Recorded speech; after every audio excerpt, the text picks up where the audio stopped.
अंधा प्रेम, एक प्यार में धोखे की कहानी। प्रिया एक गरीब लड़की थी। उसके पिता एक कपड़े की दुकान पर काम करते थे और माँ दूसरों के घरों में चौका बर्तन किया करती थी। प्रिया अपने माँ बाप की इकलौती लड़की थी। उसके माँ बाप ने उसे बड़े लाड प्यार से पाला था। वे चाहते थे कि प्रिया पढ़ लिख कर बड़ी आदमी बने, जिससे उसके सिर से गरीबी का कलंक मिट जाए। प्रिया ने जब 10वीं का परीक्षा पास किया तो उसके माँ बाप बहुत खुश हुए। उन्होंने कस्बे के एक इंटर कॉलेज में उसका नाम लिखवा दिया। इंटर कॉलेज उसके घर से थोड़ी दूरी पर था, इसलिए उसके माँ बाप ने किसी तरह पैसों का जुगाड़ करके उसे एक पुरानी साइकिल भी दिला दी, जिससे प्रिया को स्कूल जाने में परेशानी न हो। प्रिया जब साइकिल पर बैठकर स्कूल जाती तो उसे लगता जैसे वह आसमान में उड़ रही हो। यह उसका बहुत पुराना सपना था, जो उसके माँ बाप की वजह से पूरा हुआ था। इसलिए वह रोज समय से स्कूल पहुंच जाती और मन लगाकर पढ़ाई करती। लेकिन एक दिन प्रिया की जिंदगी में एक नया मोड़ आया। दोपहर का समय था। स्कूल से छुट्टी होने पर उसने अपनी साइकिल ली और घर की ओर चल पड़ी।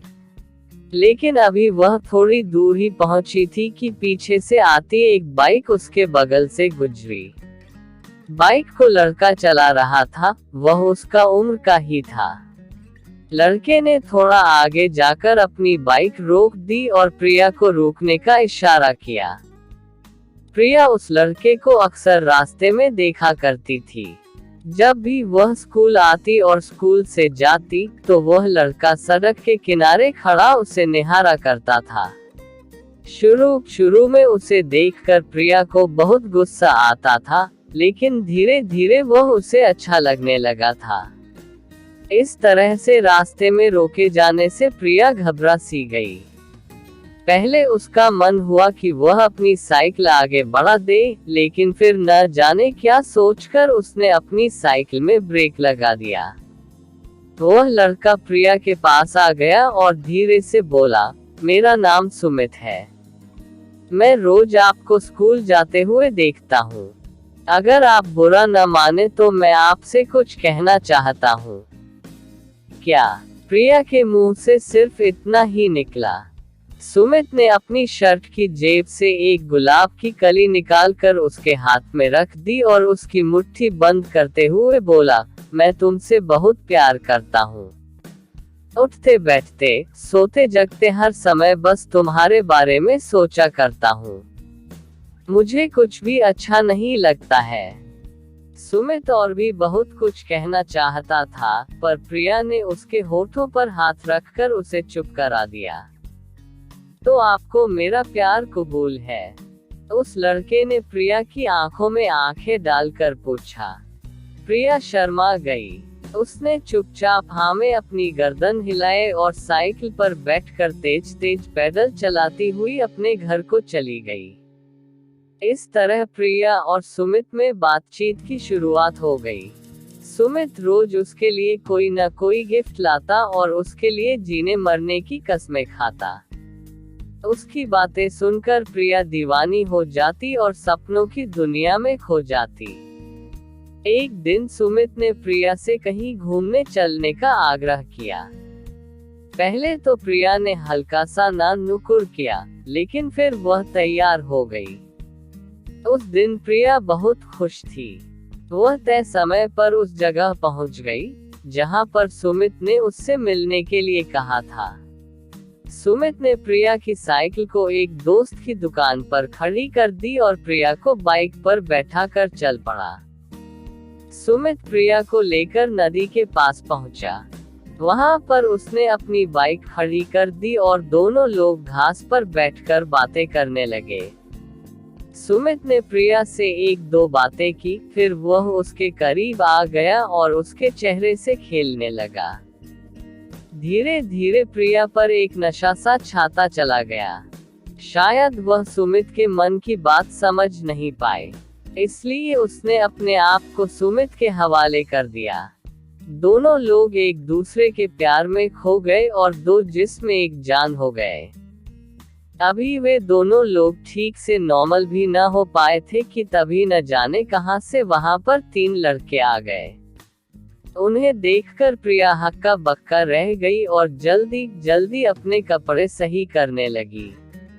ये देखकर एक लड़के ने उसका हाथ पकड़ लिया और अपने पास घसीटता हुआ बोला, इतनी भी क्या जल्दी है रानी, हम भी तो तुम्हारे दीवाने हैं, थोड़ा हमारा भी तो मनोरंजन कर दो। प्रिया ने कातर दृष्टि से सुमित की ओर देखा, पर वह प्रिया की मदद करने के बजाय हंस रहा था। ये देखकर प्रिया का हृदय चीत्कार कर उठा, यानी कि यह सब सुमित की एक सोची समझी चाल थी। प्रिया आगे कुछ सोच ही नहीं पाए, क्योंकि वे तीनों लड़के उसके ऊपर भूखे भेड़िए की तरह टूट पड़े थे।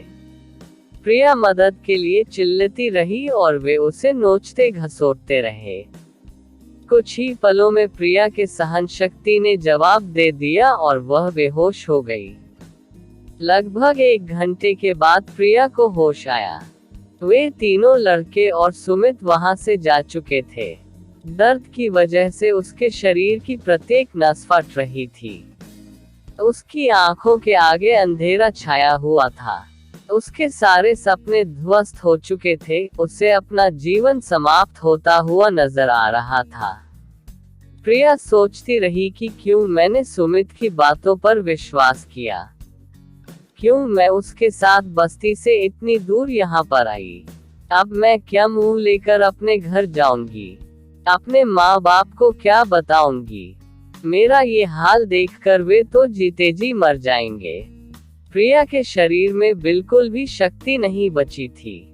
वह किसी तरह घिसटती हुई नदी के किनारे पहुंची। नदी का पानी कल कल करता हुआ तेजी से बह रहा था। प्रिया ने एक बार फिर अपने गरीब माँ बाप के बारे में सोचा, लेकिन साथ ही सुमित का चेहरा भी उसकी आंखों के आगे तैर गया और इसके साथ ही क्रोध, खींच और घिन के मिले जुले भाव से उसका शरीर कांपने लगा। प्रिया ने अपने दांतों को किटकिटाया, अपने शरीर की बची खुशी ताकत इकट्ठा किया और धीरे से खड़ी की। उसने अपनी आंखें बंद कर ली, हाथों को जोड़कर मन ही मन अपने माता पिता से माफी मांगी और फिर नदी में छलांग लगा दी। अगले ही पल प्रिया नदी में डूबने लगी, लेकिन अब न तो वह किसी को अपनी जान बचाने के लिए पुकार रही थी और न ही बचने के लिए संघर्ष कर रही थी। उसका मन अब भी अपने बेवफा प्रेमी के बारे में सोच रहा था। वह सोच रही थी कि क्यों मैंने उसकी बातों पर इतना एतबार कर लिया, क्यों मैंने उससे अंधा प्यार किया, क्यों मैं उसकी नियत को समझ नहीं पाई। अगर मैं ऐसा कर पाती तो शायद। और फिर वह नदी की गहराई में डूबती चली गई।